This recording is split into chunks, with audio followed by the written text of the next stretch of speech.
question, à présent, l'Inde et le Pakistan sont-ils en train de se diriger vers une guerre de l'eau? Il y a depuis quelques jours une montée de tension entre les deux pays. Bonsoir Slimane Zeguido, éditorialiste à TV5 Monde.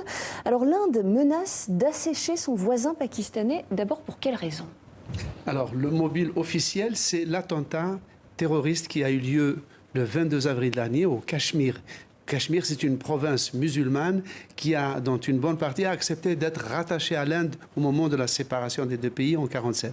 Depuis, c'est devenu une plaie purulente entre les deux pays. Il y a des mouvements sécessionnistes, mais aussi il y a une répression féroce des Indiens.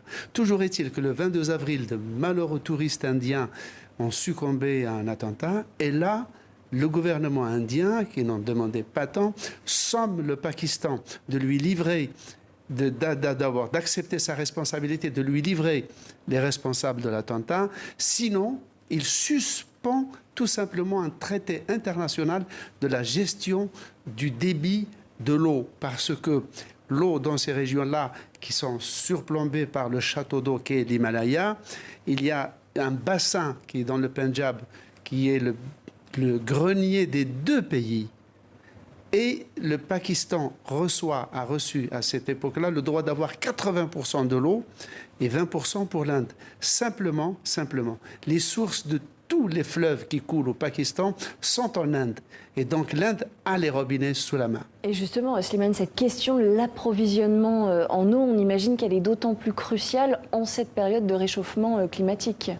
Plus que jamais, parce que, rappelez-vous, le Pakistan a subi ces derniers mois, comme l'Inde d'ailleurs, des sécheresses absolument sans précédent. On est arrivé jusqu'à 50 degrés dans certaines régions. Non seulement cela, mais aussi sur le plan agricole et sur le plan de la fabrication de l'électricité à partir de l'eau, ce qui est le cas au Pakistan, mais aussi la surpopulation. Nous avons entre les deux pays qui sont des puissances nucléaires, qui sont aujourd'hui, au moment où nous parlons, à couteau tiré, et à n'importe quel moment la guerre pourrait éclater, c'est 2 milliards de personnes, rien que dans ces deux pays. C'est-à-dire le tiers de l'humanité est dans ce cercle de feu